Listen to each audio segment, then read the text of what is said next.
Howdy folks, and welcome back. It is long overdue for an update on 12. So that's what we're going to do today. And why today? Well, it's a very special day in 12's history. It's its birthday. In fact, today, May 20th, 2021, is 12's 50th birthday. Last year, we really didn't do anything to 12. We were so busy getting our dairy up and off the ground that it pretty much just sat parked the entire year. But it was parked under the machine shed, which is actually an upgrade this last year. Before it had just sat outside, so at least we got it under cover. I did pull it out in the fall and give it a good cleaning. It needs another good cleaning now that it's spring. But I wanted to talk a little bit about why 12, why the history, why do we have it, and then what our plans are for the future. 12 is a 1971 Kenworth K121. It's a little day cab cabover, 2-axle tractor. And it was originally built for a company called Bruce Motor Freight out of Des Moines, Iowa. They had it for a few years. They bought it as a group. I think there was 5 identical tractors all built like this. But a few years later they sold it to a milk hauler out of Sunnyside, Washington. And in 1979 my family bought that milk hauler out and acquired 12 as part of the deal. So in 1979 12 entered our family. It was a company truck, and it was mostly based out of Sunnyside, Washington. It did do a little bit of work out of Spokane as well. And then in 1986 the family company sold it to my dad, and it became his personal truck that he'd use for side jobs or whatnot. So this was my dad's truck until the early 90s when he sold it, and then that was it.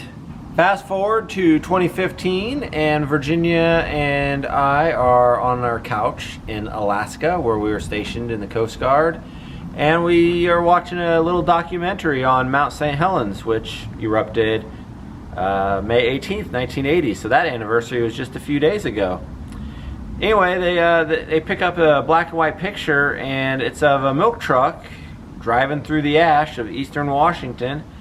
And I'm like, that's 12. That's one of my family's old milk trucks. And I was pretty excited about it. And so I called my dad and my uncle, and my uncle was like, I know where that truck's at.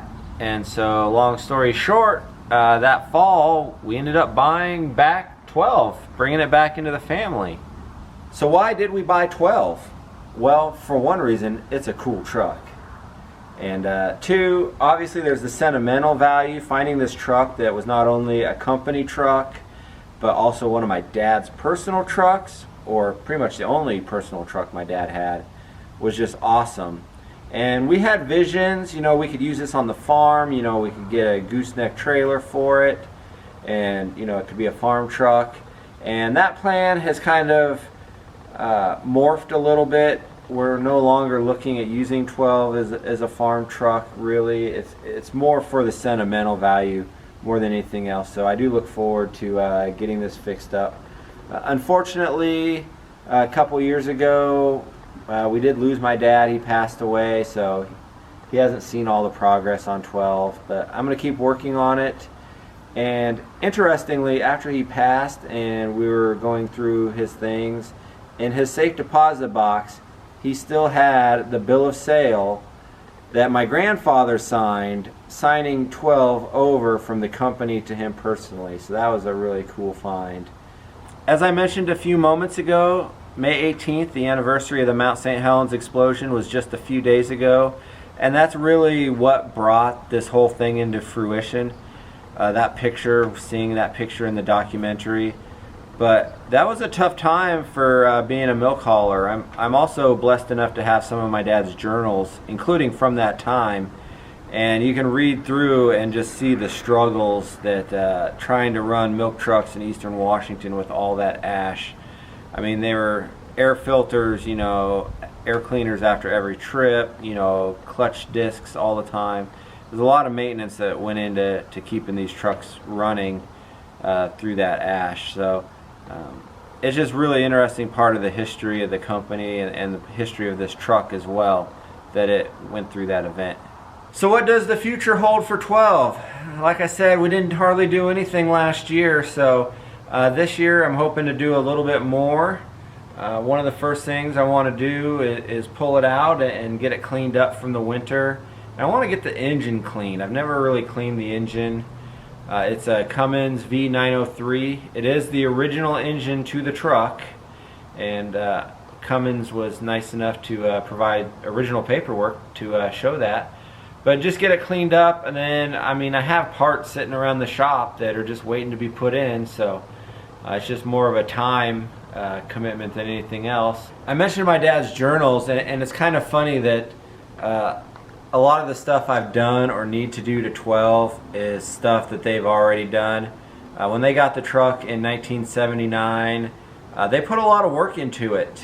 And my dad wrote it all down, and you know, stuff like replacing the grill, which I did. They replaced the grill when they got it, because they also had it repainted into the family colors, the blue and white, in 1980. So they replaced the grill.